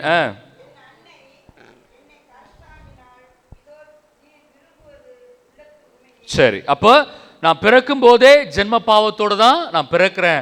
அம்மா உட்காருங்க. அதனால தான் குழந்தைகளுக்கு அந்த திருமுழுக்கு கொடுக்கப்பட்டு அந்த ஜென்ம பாவத்திலிருந்து அவர்கள் கழுவப்படுகிறார்கள். இதுக்கும் பைபிள் ரெஃபரன்ஸ் இருக்கு. ஓகே, அடுத்தது குழந்தைகள் நம்ப முடியுமா? குழந்தைகள் நம்ப முடியுமா? குழந்தைகளுக்கு நம்பிக்கை இருக்கான்னு கேட்பாங்க இல்லையா? வசனம் எபேசியர் 2:8-9 சீக்கிரம் எடுங்க. ஸோ நம்பிக்கையால் தான் நீங்கள், அம்மா உட்காருங்கம்மா, நீங்கள் நம்பிக்கையால் தான் மீட்கப்படுகிறீங்க. இது உங்கள் செயல் அல்ல, இது கடவுளுடைய செயல். இது உங்கள் செயல் அல்ல, இது கடவுளுடைய செயல். ஏன் நான் போய் நம்பிக்கையை சொன்னதுனால தான் நான் மீட்கப்படுகிறேன்னு அர்த்தம் கிடையாது. கடவுளுடைய இரக்கத்தினால தான் அந்த குழந்தை ஆசீர்வதிக்கப்படுகிறது. புரியுதுங்களா? அப்போ குழந்தைங்களுக்கு நம்பிக்கை இல்லையான்னு கேட்பாங்க சில பேருக்கு. அடுத்தது பிலிப்பியர் 1:29 எடுங்க. ஏற்கனவே குழந்தைகள் அந்த அருளை பெற்றிருக்கிறார்கள். இன்னொருத்தர் குழந்தையா இருக்கும் போதே நம்பிக்கையை வெளிப்படுத்தின ஒரு குழந்தையை காட்டவா? லூக்கா 1:41 எடுங்க. இல்லையா? யாருடைய வாழ்த்தை கேட்ட உடனே? மரியாவின் வாழ்த்தை யாரு கேட்டா? எலிசபெத் அம்மா கேட்டாங்களா? யோவான் கேட்கிறாரு. வயிற்றில் இருந்த குழந்தை கேட்டவுடன் மகிழ்ச்சியால் கருவிலேயே அபிஷேகம் செய்யப்பட்டவர் யாரு? என்னங்க எவ்வளவு பெரிய விஷயங்க அது இல்லையா? கருவிலேயே அபிஷேகம் செய்யப்பட்டவர் திருமுழுக்கு யோவான். கருவிலேயே யார் வந்திருக்கிறாங்க, என்ன பேசுறாங்க அப்படின்னு. இது உண்மை, சயின்டிஃபிக்காகவும் உண்மை இல்லையா? வயிற்றில் இருக்கிற குழந்தை அம்மா பேசுறது அப்பா பேசுறதெல்லாம் கேட்கும். அதனால தான் புருஷன்கிட்ட சொல்றது, ஏய் பொண்டாட்டியை கொஞ்சம் ஒழுங்காக பார்த்துக்கடா அப்படின்னு சொல்றாங்களே. எதுக்கு? வயிற்றில் இருக்கிற குழந்தை கணவன் பேசுறதையும் மனைவி பேசுறதையும் கேட்கும். மனைவி எப்போ பார்த்தாலும் ஃபோனில் உட்காந்து பேசிக்கிட்டே இருந்தால் என்ன அர்த்தம்? அது யாரை பாதிக்கும்? நான் ஒன்றுமே பண்ணலன்னு குழந்தை வயிற்றில் இருக்கும்போது தான் நீ ஃபோன்லேயே இருந்தியே இல்லையா? அந்த மொத்த பாதிப்பு யாருக்கு? குழந்தைக்கு தான். கருவில் குழந்தை இருக்கும்போது சீரியல் பார்க்குறீங்கல்ல, பார்க்குறீங்களா உட்காந்து? அப்போ யாரை பாதிக்கும்? குழந்தைய தான் பாதிக்கும். சீரியல் என்ன காட்டுறான்? நல்லதாக காட்டுறான் பார்த்தீங்களா? அப்போ எல்லாமே யாரை பாதிக்குது? அப்போ குழந்தை கருவிலேயே அறிந்து கொள்ளும் நம்பிக்கை கொள்ளவும் சக்தியை ஆண்டவர் ஏற்கனவே கொடுத்திருக்கிறார். ஓகேவா? ஸோ ஃபைனலாக பிரியமானவர்களே, இந்த செய்தியை மட்டும் நீங்கள் மறந்துடாதீங்க. திருமுழுக்கு என்பது இறைவன் நமக்கு கொடுக்கிற ஒரு அற்புதமான கொடை இல்லையா? அற்புதமான அருட்சாதனம். இந்த அருட்சாதனம் நம்பிக்கை உள்ளவர்களுக்கு கொடுக்கப்படுகிறது. உண்மைதான். யாருக்கு கொடுக்கப்படுகிறது? ஆனால் குழந்தைகளுக்கும் கொடுக்கலாம் என்று இறை வார்த்தை அங்கீகாரம் கொடுத்திருக்கிறது. ஏன்னா நம்பிக்கை உள்ளவர்கள் பொருட்டு அவரை சார்ந்தவர்களும் திருமுழுக்கு பெற முடியும். அவரை சார்ந்தவர்கள் என்றால் அது அவங்க குடும்பம், அவங்க பிள்ளைகள், அவங்க தாய் தகப்பன் எல்லாருமே ஞானஸ்நானம் பெற முடியும். நம்பர் 2. நம்பர் 3, இறந்தவர்களுக்காகவே அவர்கள் திருமுழுக்கு பெற்றிருக்கிறார்கள், தொடக்க கால கிறிஸ்தவர்கள். நம்பர் 3. நம்பர் 4, குழந்தைகளை என்னிடம் வரவிடுங்கள், தடுக்காதீங்க. குழந்தை என்கிட்ட வரதை தடுக்காதீங்க அப்படின்னு இயேசு சொல்லியிருக்கிறார். தண்ணீர் என்பது புற அடையாளம். தண்ணீர் என்பது புற அடையாளம் இல்லையா? அப்ப ஆவியினால பிறக்கிறவர்கள் ஆவியின் குணத்தை பெற்றிருப்பார்கள். இப்ப அடுத்த கேள்வி, ஃபாதர், அப்ப அபிஷேகம் பெற்றிருக்கிறாங்கன்னா இன்னும் எப்படி தெரிந்து கொள்ளலாம்? நான் ஒரு சின்ன எடுத்துக்காட்டு சொல்லி, இயேசு சொன்ன எடுத்துக்காட்டே சொல்லி நான் நிறைவு செய்கிறேன். ஏன்னா திருமுழுக்கு தலைப்பை நம்ம முடிச்சுட்டு நம்ம அடுத்து சிலை வழிபாடுக்குள்ளே போகிறோம் இல்லையா? ஏன்னா அதுதான் மிகப்பெரிய ஒரு குற்றச்சாட்டு நம்ம மேலே வச்சுக்கிட்டே இருப்பாங்க. நம்ம மக்களும் பதில் தெரியாமையே குழம்பிக்கிட்டே இருப்பாங்க. அதனால் நம்ம அடுத்த தலைப்புக்குள்ளே போகணும். திருத்துதர் மன்னிக்கவும், லூக்கா 6:43 எடுங்க. லூக்கா 6:43 வேகமாக எடுங்க. லூக்கா 6:43. கெட்ட கனிதரும் நல்ல மரம் இல்லவே இல்லை, நல்ல கனிதரும் கெட்ட மரமும் இல்லை, ஒவ்வொரு மரமும் அதனதன் கனியாலேயே அறியப்படும். இப்போ இந்த மரம் நல்ல மரமா கெட்ட மரமா என்பதை அதன் கனியாலேயே அறிந்து. இயேசு இதை மரத்துக்கு சொல்றாரா மனுஷனுக்கு சொல்றாரா? யாருக்கு சொல்றாரு? மனுஷனுக்கு தான் சொல்றாரு. ஒரு மனிதனுடைய கனிகளை வச்சு தான் அந்த மனுஷன் நல்ல மனுஷனா கெட்ட மனுஷனா நம்ம சொல்ல முடியும்னு இயேசு சொல்றாரு இல்லையா? இப்போ கனிகளை வைத்து தான் அறிந்து கொள்ள முடியும். கரெக்டா? கலாத்தியர் 5 எடுங்க. கலாத்தியர் 5:23. அம்மா முதல் கனிமா, தூயாவியின் முதல் கனி என்னம்மா? அன்புமா. அன்பு தான் முதல் கனி. பார்த்தீங்களா? எல்லாரும் குழப்பிக்கிறாங்க. ஏன்னா அன்பு தான் அடிப்படை, ரொம்ப ரொம்ப முக்கியமானது. தூயாவியின் முதல் கனியே அன்பு. அப்புறமா மகிழ்ச்சி, அமைதி, பொறுமை, பரிவுனா அக்கறை, பரிவு, நன்னயம்னா நேர்மை, நேர்மை, நம்பிக்கை, 7 என்னம்மா? கனிவு, தன்னடக்கம். இதெல்லாம் என்னது?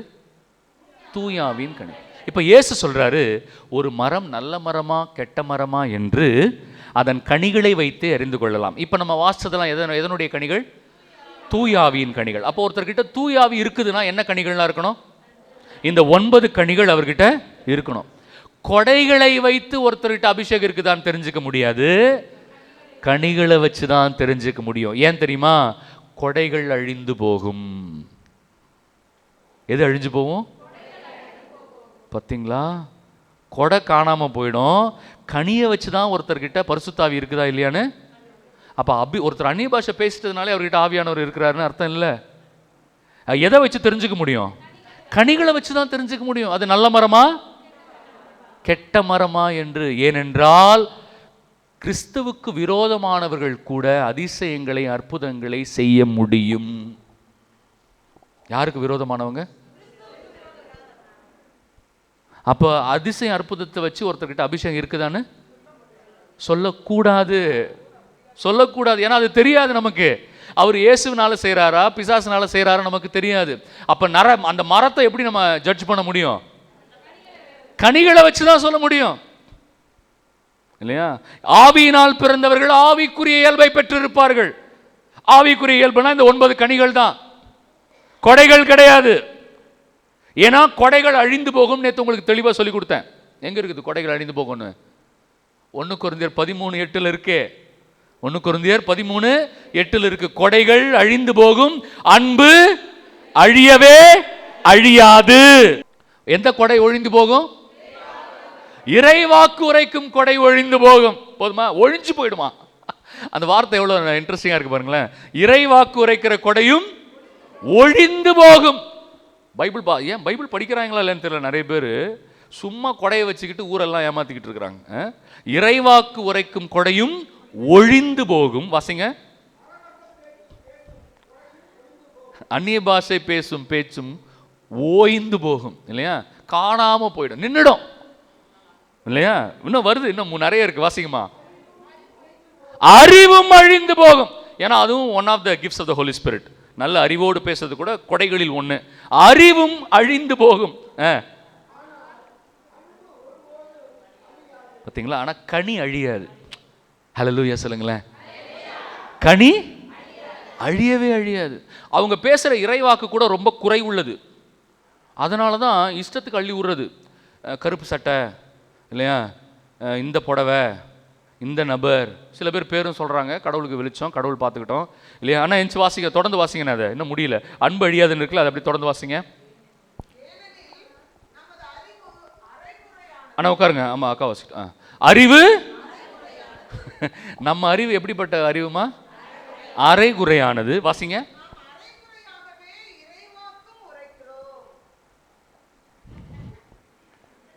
இந்த கொடை வாங்கினவங்கலாம் சொல்லணும் இதை.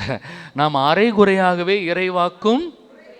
அதனால தான் நான் அடிக்கடி போகிற இடத்துலாம் சொல்கிறேன். அருள்மணி ஃபாதர் சொல்லிட்டாரு நம்பாதீங்க, போய் பைபிளை போய் தேடுங்க, போய் திருச்சபை போதனையை பாருங்க இல்லையா? ஏன்னா இது 3 தான் நமக்கு அளவுகோல். அப்போஸ்தலிக்க பாரம்பரியம், திருச்சபை போதனை, இறைவார்த்தை, இது 3 தான் நமக்கு அளவுகோல். யாராவது சொல்லிட்டாலாம் நம்பாதீங்க. ஏன்னா இறைவாக்கு அரைகுறையாக கூட என்னால் அறிவிக்கப்பட முடியும். எனக்கு தெரியல, ஆனால் அது சரியா இல்லையான்னு யார்கிட்ட தான் நான் போய் கேட்கணும்? திருச்சபை கிட்ட தான் கேட்கணும். இந்த அருள்மணி ஃபாதர் பேசுறது கரெக்டா அப்படின்னு யார்கிட்ட கேட்கணும்? கத்தோலிக்க திருச்சபை கிட்ட தான் கேட்கணும் இல்லையா? இன்னமும் நான் சொல்கிறதான் கரெக்டு, நான் குதிக்கவே மாட்டேன் என்றைக்கும். அதனால தான் நான் எதையுமே என்னுடைய கற்பனையில் சொல்கிறது இல்லை இல்லையா? எதுவாக இருந்தாலும் திருச்சபை இறைவார்த்தை ஏன் எடுக்கிறேன்? ஏன்னா என்னுடைய அறிவு அரைகுறையாக இருக்கும். புரியுதுங்களா? அரைகுறையா இருக்கும். அப்ப திருச்சபை தான் எனக்கு சொல்ல முடியும் ஒருத்தர் சொல்றது சரியா இல்லையான்னு. இவங்க தான் திருச்சபையை நம்புறது இல்லையே. நம்மளையும் சில பேர் கிளம்பி இருக்கிறாங்க, திருச்சபையை நம்ப மாட்டாங்க. அவர் சொல்றதான் கரெக்ட்னு வேற அவரு இல்லையா? நீங்க சொல்றது கரெக்ட் இல்லை, யார் சொல்றதுதான் கரெக்ட்? திருச்சபை சொல்றது தான் கரெக்ட், வேற யார் சொன்னாலும் சரி. திருச்சபை ஏனென்றால் ஆவியின் வழிநடத்துதல் திருச்சபைக்கு தான் அந்த அதிகாரம் கொடுத்திருக்கிறார் இயேசு கிறிஸ்து. திருச்சபை கிட்ட தான் உண்மை இருக்கு. யார்கிட்ட உண்மை இருக்கு? திருச்சபை கிட்ட தான் உண்மை இருக்கு. திருச்சபை கிட்ட தான் அந்த அபிஷேக ஆவியினால் இவர் நிரம்பி இருக்கிறாரா இல்லையான்ற டிசைட் பண்ற அதிகாரம் யாருக்கு இருக்கு? திருச்சபைக்கு தான் இருக்கு. ஏன்னா திருச்சபை தான் இயேசு, இயேசு தான் திருச்சபை இல்லையா? அதனால தான் நம்ம திருச்சபை கிட்ட போறோம். ஏன்னா இயேசு சொல்றாரு, பேதுரு நீ பாறை, உன் மீது என் திருச்சபையை கட்டுவேன், உன் மீது என் திருச்சபையை கட்டுவேன். வேற யார் வீட்டு திருச்சபையோ இல்லை, அது இயேசுவோடைய திருச்சபை. அதனால தான் அந்த திருச்சபை கிட்ட மட்டும்தான் உண்மை இருக்கான். யார்கிட்ட? அந்த திருச்சபை கிட்ட மட்டும்தான் உண்மை இருக்கு. எங்க இருக்குது? 1 கொரிந்தியர் 1 தீமோத்தேயும் 3:15 எடுங்க. 1 தீமோத்தேயும் 3:15 எடுங்க. நான் வர காலம் தாழ்த்தினால், இருங்க அண்ணா வாசிக்கிட்டோம். நீ கடவுளின் வீட்டாரிடம் எவ்வாறு நடந்து கொள்ள வேண்டும் என்ன? இருங்கம்மா, அவர் வாசிக்கிட்டோம். இந்த திருமுகத்தின் வழியாக தெரிந்து கொள்ளுங்கள். ஆமா, இந்த வீட்டாரே அண்ணா, இந்த வீட்டாரே வாழும் கடவுளின் திருச்சபை. இந்த திருச்சபை தான் வாழும் கடவுளின் திருச்சபையா. எந்த திருச்சபை? ஏன்னா அப்ப இருந்தது ஒரு சபை தான், அப்ப இருந்தது ஒரே சபை. 1600 வருஷம் இந்த உலகத்தில் இருந்த முதல் சபை, தொடர்ந்து இருந்த ஒரே திருச்சபை எது? கத்தோலிக்க திருச்சபை மட்டும்தான். இதை நான் ஆணித்தரமாக சொல்கிறேன். அதனால தான் பிரிவினை சபைகள்லாம் நம்மளை போட்டு வெளுக்கிறாங்க காமன்ஸில். அப்படி தான் எனக்கு சொன்னாங்க, ஏன்னா நான் படிக்கிறது இல்லை. கத்தோலிக்க திருச்சபை தான் உண்மையான திருச்சபைன்னு சொன்னால் எப்படி சொல்லுவேன்? இவர் கள்ள போதனைலாம் சொல்கிறாங்க. இல்லைங்க, முதல்ல அது மட்டும் தான் இருந்தது, அந்த சபை மட்டும் தான் இருந்தது. 1600 வருஷமாக இந்த உலகத்தில் இருந்த ஒரே சபை கத்தோலிக்க சபை. அப்போ அந்த சபையை பற்றி தான் பைபிளில் வசனம் போட்டிருக்கு. வேற சபை இருந்தால் கூட நம்ம கன்ஃபியூஸ் ஆகிருக்கலாம். ஓ, இந்த சபையை சொல்கிறாங்களா இல்லை வேற சபையை சொல்கிறாங்களான்னு கன்ஃபியூஸ் ஆகிருக்கலாம். அப்போ தொடக்கத்திலிருந்து 1600 வருஷங்க, 1 வருஷம் 2 வருஷம் இல்லைங்க, 1600 வருஷம் ஒரே சபை இருந்துச்சு. அப்போ பைபிளில் போட்டிருக்கு, இந்த சபை தான் வாழும் கடவுளின் திருச்சபை.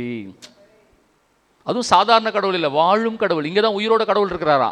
அதுக்கு அடுத்த வரிமா அண்ணா, இத்திருச்சபை உண்மைக்கு தூணும் அடித்தளமுமாயிருக்கிறது. இந்த சபை தான் உண்மைக்கு தூணும் அடித்தளம். உண்மை வேணுமா? எங்க போனோம்?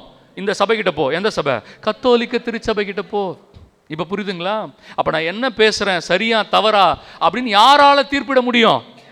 கத்தோலிக்க திருச்சபை தான் சொல்லணும். இப்போ ஒரு 10 பாஸ்டருங்க இருக்கிறாங்க, ஒரு பாஸ்டரும் ஒரு மாதிரி தீர்ப்பு போதிக்கிறாருன்னு வச்சுக்கோங்களேன். இப்போ இந்த 10 பேர்ல யாரு கரெக்ட்? ஒவ்வொருத்தரும் அவர் கரெக்ட்னு சொல்லிப்பார். ஆனால் கேத்தலிக் சர்ச்சில் அப்படி பண்ண முடியாது, எந்த ஃபாதரும் அப்படி பண்ண முடியாது இல்லையா? ஏன்னா நான் பேசுறது சரியா இல்லையான்னு யார் எனக்கு சொல்லுவா? கத்தோலிக்க திருச்சபை தான் சொல்லும். ஏன்னா அவங்க கிட்ட நீங்க போகணும்னு மத்தேயு 18வது அதிகாரத்தில் இயேசு சொல்லியிருக்கிறார். உங்கள் இருவரில் இருவருக்கு யாராவது பிரச்சனை இருந்ததுன்னா முதல்ல போய் தனியாக பேசி தீர்த்துக்குங்க. தனியாக பேசி தீர்க்க முடியலன்னா ஒரு 2-3 பேரை வச்சு தீர்த்து கொள்ளுங்கள். 2-3 பேருக்கும் அவன் கேட்கல அப்படின்னா அவனை திருச்சபையிடம் அழைத்து வாருங்கள். ஹல்லேலூயா சொல்லுங்க. இயேசு வாழ்ந்த காலத்தில் திருச்சபை கிடையாது. அப்ப இருந்தது டெம்பிள், கோயில், யூதர்களுடைய மதம். இயேசு பின்னால் வரப்போற திருச்சபை பத்தி அப்பவே சொல்லியிருக்கிறார். உங்ககிட்ட பிரச்சனைனா யார்கிட்ட போங்க? திருச்சபை கிட்ட போங்க. அப்ப திருச்சபை சொல்றத அவன் கேட்கணும். கேட்கலன்னா விட்டுரு, அவனை கேட்கலன்னா விட்டுடு, அவன் பிறத்தவன் போல இருக்கட்டும் இல்லையா? அப்ப எங்க அவனை கூட்டிட்டு போனோம்? அப்ப யார் சொல்றது சரி தப்புன்னு யார் முடிவெடுப்பா? போதுமா? அப்ப கத்தோலிக்க திருவை என்னமா மத்தேயு 18 இருக்குமா பிரியமானவர்களே? அதனால இப்ப கத்தோலிக்க திருவை நமக்கு சொல்லி கொடுத்த பாடம் திருமுழுக்கு அவசியம். திருமுழுக்கு தூயாவியானவரை பெற்றுக்கொள்வதற்கும் ஜென்ம பாவத்திலிருந்து கழுவப்படுவதற்கும் நமக்கு திருமுழுக்கு தேவை. அதன் மூலமாக தான் திருச்சபையின் அங்கத்தினர் ஆகிறோம். குழந்தைகளுக்கு கொடுக்கலாம் என்பது திருச்சபையும் சொல்லுது, பைபிளும் நமக்கு சொல்லுது. அதனால தவறான போதனைகளை போய் கேட்டு இங்கே தான் ரட்சிப்பு இருக்கு, அங்கே தான் அப்படி இருக்குன்னு தப்பாக போய் விழுந்துடாதீங்க. இல்லையா? பைபிள் மிகவும் தெளிவாக இருக்குது, திருச்சபையும் தெளிவாக இருக்குது. இனிமேல் யாருடைய விளக்கமும் உங்களுக்கு தேவையில்லைன்னு நான் நம்புகிறேன். ஓகேவா? ஓகே. ஸோ திருமுழுக்கு குறித்து நம்ம கரெக்டாக ஒரு 1 ஹவரில் எல்லாத்தையும் பார்த்துருக்குறோம். I hope you have understood everything. நான் நம்புகிறேன். ஏதாவது டவுட் இருக்கா திருமுழுக்கை பற்றி? ஆண்டவருக்கு நன்றி மட்டும் சொல்லுவோம். இந்த காலை நேரத்தில் கத்தோலிக்க திரு அவையினுடைய முக்கியமான ஒரு அருட்சாதனம் திருமுழுக்கு. அதை பற்றிய நிறைய குழப்பம், நிறைய விவாதம், நிறைய பேச்சு அவ்வளோலாம் தேவையே இல்லை. இறை வார்த்தையும் நம்முடைய கத்தோலிக்க திரு அவையும் ரொம்ப அழகாக நமக்கு பதில் சொல்லியிருக்கிறாங்க. மேக்சிமிலியன் கோல்பேன்னு ஒருத்தரை பற்றி கேள்விப்பட்டிருக்கிறீங்களா? நாசி கேம்ப்பு ஹிட்லர் அவன் யூதர்களெல்லாம் கொன்று அழித்தான் இல்லையா? அப்போ கத்தோலிக்கர்கள் சில பேர் அவங்களுக்குலாம் யாரெல்லாம் கிறிஸ்டியன்ஸ் யாரெல்லாம் அவங்களுக்கு உதவுனாங்களோ அவங்களையும் கொண்டு போய் கொன்னான். அதில் ஒரு ஃபாதர், அவர் யூதர்களுக்கு ஹெல்ப் பண்ணவர். அவர் பேர் மேக்சிமிலியன் கோல்பே இல்லையா? அவரும் அந்த இதில் இருக்கிறாங்க. அப்போது பேர் வாசிக்கிறான். யாராவது எஸ்கேப் ஆகிறதுக்கு ட்ரை பண்ணாங்கன்னா அவனையும் சேர்த்து ஒரு 10 பேரை இல்லையா பட்னி போட்டு சாவடிப்பாங்க. அப்போ தேர்ந்தெடுக்கிறாங்க, பேர் சொல்கிறாங்க. அதுவும் எப்படின்னா அவன் தான் தேர்ந்தெடுப்பான். அப்படி கண்ணில் எவன் படுறானோ அவன் பேரை சொல்லி யாரை வேணாலும் கூடுவான். அப்படி ஒரு 10 பேரை கூப்பிட்றான். 10வது ஒரு ஆளை கூப்பிடும்போது அவன் கதறி எழுதுறான். அவன் பேர் ஃப்ரான்சிஸ்ன்னு நினைக்கிறேன் அந்த நபருடைய பேர். கதறி எழுதுறாரு. ஐயோ எனக்கு மனைவி பிள்ளைங்களாம் இருக்குது, நான் சாக விரும்பலைன்னு அழுகுறாரு. அப்போ இவர் முன்னாடி வர்றார். அவருக்கு பதிலாக நான் சாகிறேன், யாரு நீ அப்படின்னு கேட்குறாங்க. அவரை பார்த்து என்ன கேட்டாங்க? யாரு நீ? நம்ம என்ன சொல்லியிருப்போம்? பேர் சொல்லியிருப்போம், ஊர் சொல்லியிருப்போம். அவர் சொன்ன முதல் வார்த்தை, ஐ எம் அ கேத்தலிக் ப்ரீஸ்ட். என்ன சொன்னார்? நான் ஒரு கத்தோலிக்க குருவானவர். அதனால தான் எனக்கு கேத்தலிக்னா ஒரு பெருமையாக இருக்கும் இல்லையா? அவர் சொன்ன முதல் வார்த்தை என்ன வார்த்தை? ஐ எம் அ கேத்தலிக் ப்ரீஸ்ட். பேர் சொல்லலம்மா, நான் இந்த ஊர்லேருந்து வரேன்னு சொல்லலை. தன்னுடைய அடையாளமாக அவர் எதை காட்டினார்? ஏன்? அதான் உண்மை, அதுதான் நம்ம அடையாளம். நம்ம அடையாளம் வந்து நம்ம கேத்தலிக்ஸ். ஆர்சி இல்லை, அது செல்ல பேர். ரோமன் கேத்தலிக்ஸ் செல்ல பேர். ஆக்சுவலாக நம்ம அடையாளம் இது கத்தோலிக்க. நீங்கள் எப்போ சொன்னாலும் என்ன சொல்லணும்? I am a Catholic. I am an ஆர்சின்னு சொல்லக்கூடாது. என்ன சொல்லணும்? I am a Catholic person. Okay, very good. Yeah. நீ தேடும் சமாதானம் நல்ல கைகளை தட்டி இயேசு கிறிஸ்துதான். நீ தேடும் சந்தோஷம்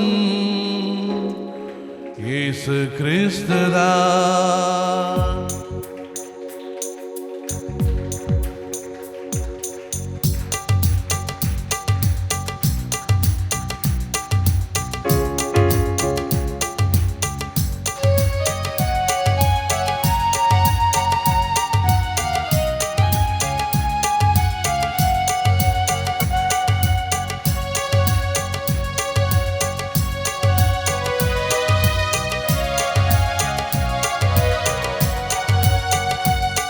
நீ தேடும் சமாதானம் இயேசு கிறிஸ்துதான்.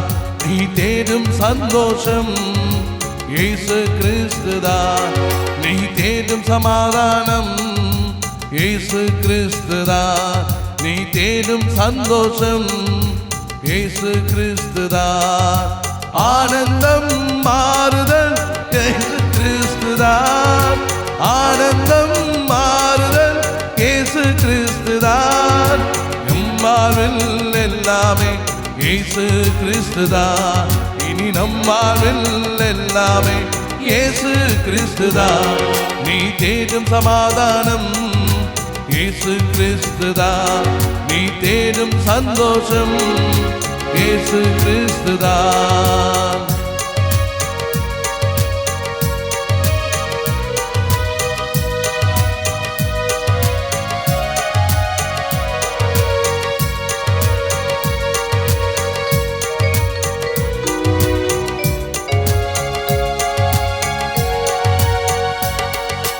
இயேசுவின் பாதம் அமர்ந்தால் போதும் எல்லா நோய்களும் ஓடிவிடும்.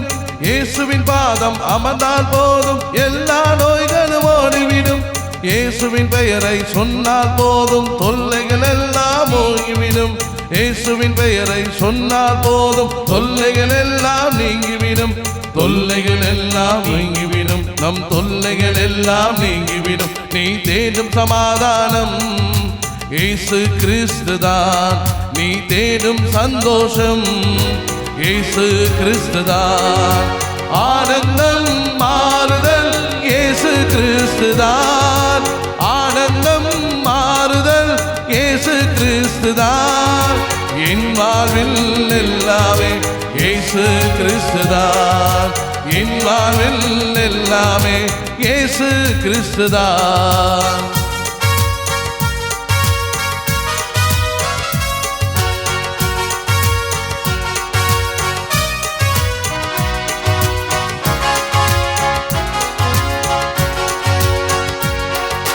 இயேசுவின் குரலை கேட்டால் போதும் இதயம் மகிழ்ந்து களி கூறும், இயேசுவின் குரலை கேட்டால் போதும் இதயம் மகிழ்ந்து களி கூறும்.